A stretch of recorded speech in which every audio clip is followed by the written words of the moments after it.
You unlock this benefit with the key of Patreon. Beyond is another dimension. A dimension of thought. A dimension of speculation. A dimension of mind. You're moving into a land of both waffle and substance. Of things and ideas. You've just crossed into the podcast zone. Ladies and gentlemen, welcome back to Trekking Through the Twilight Zone. We're off to the Old West yet again for another episode, and we're going to be visiting the grave. Julian, what are your thoughts on the grave, first and foremost? I mean, this is a lackluster episode as episodes go, but I don't hate it. I think the Western, as soon as you see it's another Twilight Zone Western episode, you know there's not a good batting average for those. Yeah, no, it's true. There seem to be, they've been interesting, but they've never, like, it seems to be sort of, I know that Westerns were popular at the time. Obviously Western shows and stuff like that were very popular at the time. So this does feel a little bit like when they do these episodes, it often feels to me like they're trying to grab some from some of the other people's shows. Do you know what I mean? They're sort of, okay, let's get the audience in to watch, a Western audience to watch this sci-fi horror sort of TV show. Before we start, I do want to sort of play my usual game of I Know Your Face. Yes. We get not only do we get Lee Marvin playing a prominent role, dancing around the background we have Lee Van Cleef. Yes, from The Good, the Bad, and the Ugly. Yeah, I was quite well. I would say I was surprised to see him, but I wasn't, because at this point in his career, like he took a bit of a nosedive. He was big in the 50s and the 40s and stuff, but he was taking a nosedive. It was actually saved by Leone and those spaghetti westerns. Yeah, you had to really be down on your luck to go to fly to Cinecittà and. Oh yeah. There's a fascinating story behind that. But the other one then is actually the other one that sort of stuck out was Stafford Rep, which isn't a well-known person who plays Ira Bradley, the bartender. But I know him better as Chief O'Hara from the 1966 Batman. So that was a bit of a more of bit of a more obscure one where I was like, "Oh, I know your face." Anyway, the story of this episode: an individual has died, and this small bar, and this sort of basically a bunch of cowboys are sort of claiming each other, sort of this person that's died has not died, and sort of like there's a ghostly presence at his grave, and they're sort of challenging the main character Lee Marvin to go visit his grave and place his knife into that grave to prove he's not scared. He does so, but in doing so, it would appear that he does die. And at the end of the episode, it's left ambiguous as to whether this was an accident or a supernatural intervention. What this episode seems to boil down to is a bunch of 12-year-old boys challenging each other to go visit the grave. Yeah, that's not wrong. That's what this is. Like, they tried to add other elements into it, but this so could have just been like, an episode of a bunch of kids. It's bizarre. Yeah, that is basically what happens. I mean, I think that I do like this idea that Pinto Sykes, the outlaw, has basically claimed that this man who's been trying to track him down hasn't really been trying to track him down. That he's a coward. I like this idea, but then it's very clear that Connie Miller, this man hunting him, is not a coward. He is played as obviously sort of very stoic and brave, and it's clear that, he, whatever the details of what happened in Albuquerque, that there's no cowardice or, so it seems like that's a very disproven idea right from the start that kind of doesn't go anywhere. And it's just a way to kind of lure him up to that grave. But then why do you need that? Because he's, brave and would go anyway. To your point of kind of like kids challenging each other to, go touch that body or whatever. Why wouldn't you go to that grave? I mean, they're betting each other, $10 in gold. So at the end, there's a pool of $40 in gold coins. I would take that bet today. Give me $40. I'll go do that. Go stick a knife in a grave for $40. Yeah, all right.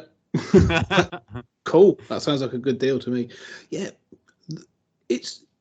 they're trying to play like a ghost story.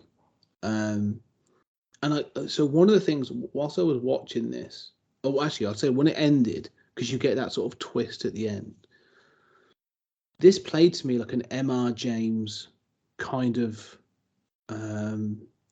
early 20th century sort of ghost story. Like they were trying to lean into this sort of idea of the ambiguous ghost story. Mm-hmm. And the character I actually like the best out of all of this is the sister of the outlaw Sykes. Ione Sykes, I think her name is Ione, something like that. And I agree 100%. Go on. She is creepy, and she sort of fuels this sort of superstition, and she's grieving for her brother and stuff, but like she plays it like pitch perfect for being this sort of like, and throughout it, like, and she throws the doubt onto the end. So in the doubt, he does go up to the grave in the dark as well, we should point out. And then you see that when you see the next day he has died, Connie Miller has died. They go up and they see that he has stabbed the knife into the grave, but he's lying next to the grave, dead. And so first off, you think like Lee Van Cleef sort of sets up this sort of natural accident of a scenario where he's like, oh, he's put it in, he's caught his coat, he's pulled away, tripped, and he's hit his head on a stone. It's unfortunate. This is an accident. It was dark, so on and so forth. Like they don't seem to they're not calling him a coward. They're like, oh, he did what he did. It's just an unfortunate. There was an accident. And then she comes in and was like, yes, but the wind was blowing this direction. We should have blown his coat in the other direction. So why was his coat over the grave, sort of thing? And so it just throws this sort of, kind of thing. But I do like it because it's not great, but it definitely leans into this creepiness, and they're trying to have this sort of like ambiguous ghost story, and I like that. So that part I really enjoyed. I thought she was great. No, I agree that she's great. I think that explanation doesn't work for me almost at all. I do like the ambiguous ghost story, but Steinhardt, the Lee Van Cleef character, he says, and then his heart gave out. I think your explanation that he hit his head makes more sense than what you're given here. I mean, if I'm alone in the dark and I think something's grabbed me, I mean, we've all been there, frankly. We've all been in the woods or camping or something. Yeah, and caught your coat on a twig or something. Yeah, exactly. Or just, you think, oh, what's that? And it's like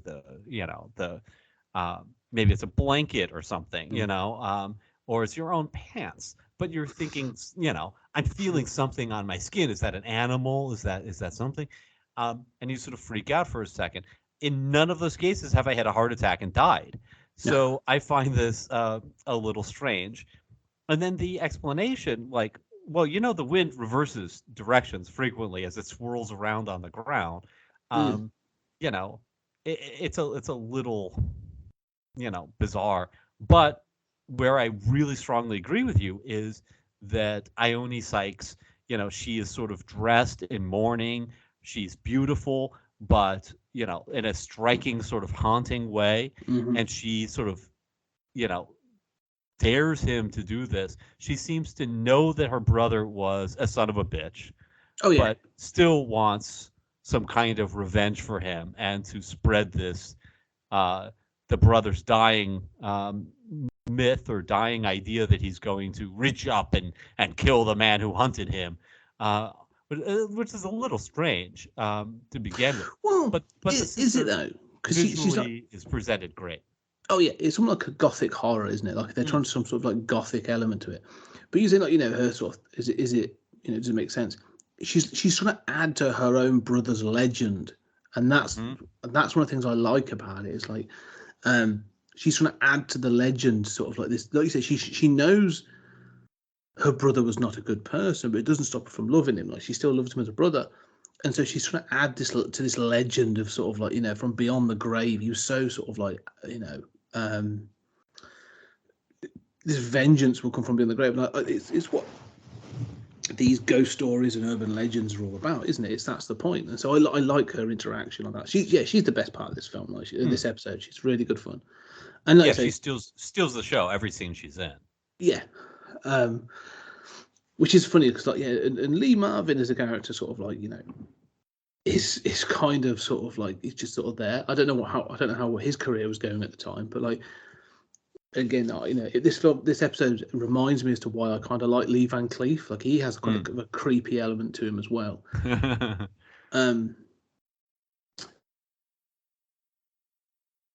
It's almost like there's an atmosphere to this episode that I like, and I'm digging. And I like sort of the three people. Like there's like I said, Van Cleef, James Best, so what's his name, Strother Martin. These sort of this bunch of people that are sort of like challenging him to go up to the grave. Are almost sort of like they're the ones the next day. They're sort of like, well, he must have gone up. We've not seen him, but his horse is here, and it's sort of like they're sort of narrating the situation, and they're there to be witness to this event. And I can see how this would be the start of a legend. Like, the Lee Van Cleef character would probably go off and go, oh, it was nothing. He had a heart attack, or like it was a non-event. But like two of the others might go off and be like, no, the ghost came up from out the grave and took its vengeance. And this becomes like a Western legend then of this Sykes outlaw character. So I like that of how this sort of would become a legend. So yeah, it's not a hugely successful ghost story, but there's fun elements to this, and there's how a legend would start as well. I kind of like it as an experiment. Yeah, I like those elements too. I don't think they're all that successful in my book. I mean, what I do like is a bunch of ideas here that kind of like don't come together in my mind. In addition to the idea of being hunted by a man who you accuse of being a coward for not catching up to you, this idea that the town killed him, that the town was like, we're not going to wait. The town banded together and solved its own problem. I really love that idea. It's sort of the opposite of the Lee Marvin character, or Clint Eastwood, right? We're trained to think of like, golly gee, we're being menaced by these hooligans. If only there were a tough white man to save us. Yeah. No, the town is just like, oh, only 8 of them wound up getting together, and they were bad shots, and they say only one went through, but they can't prove who it was. All of that is really fascinating to me. I wish we had more of that, instead of this sort of the ghost story, which I know it's a ghost story. That's kind of the point, but that whole sort of setup, I find about cowardice and. So you're saying actually that because this is what the story you're pitching is also the opposite of High Plains Drifter, isn't it? Sort of like the lone stranger that comes in to take revenge. But so is there a Twilight Zone story of like people dying of fear or dying in a town, and then the ghost, is it the ghost of Sykes coming back to kill these people that killed him kind of thing? Well, maybe. I mean, I don't need the ghost story stuff. I mean, I just like the idea of taking the piss out of the tough macho, bounty hunter. No, there's stuff in there. I think it's like you say, these Western episodes never quite land in our experience. But one of the things that you said there is actually quite interesting. Is there's a bunch of ideas, and that seems to be a bit of a theme with a lot of these sort of Western episodes. Like there's a bunch of ideas, and because they don't do them very often, they sort of throw in quite a lot of ideas into these Western ones. And they sometimes, if they would just sort of like streamline them a little better and take some of those ideas out, they would actually be a much more efficient and a much leaner episode. But yeah, I mean, this isn't a terrible episode. Like I say, it's shot really nice. Actually, I like the way this actually looks. I like playing the sort of that I know your face kind of game. Yeah, like you say, it fits in with that sort of era of Western ideals. Like the Lee Marvin is you can see him as that sort of, like you sort of stoic, one man sort of like the almost like I don't want to say the Lone Ranger because that's ridiculous, but like that sort of lone bounty hunter that's sort of like I don't need friends kind of thing. So yeah, it's of a piece, I think, but it's got some some shots. I mean, the one thing I would say is just sort of finish on a point you say about the shot. The end point where they're all sort of like stood on around the grave, Mm-hmm. and you have Ione Sykes sort of holding this bowl, which is a weird thing, but and she's got her cape and it's sort of blowing, and she's by this sort of desolate tree. I mean, it's very much that's great.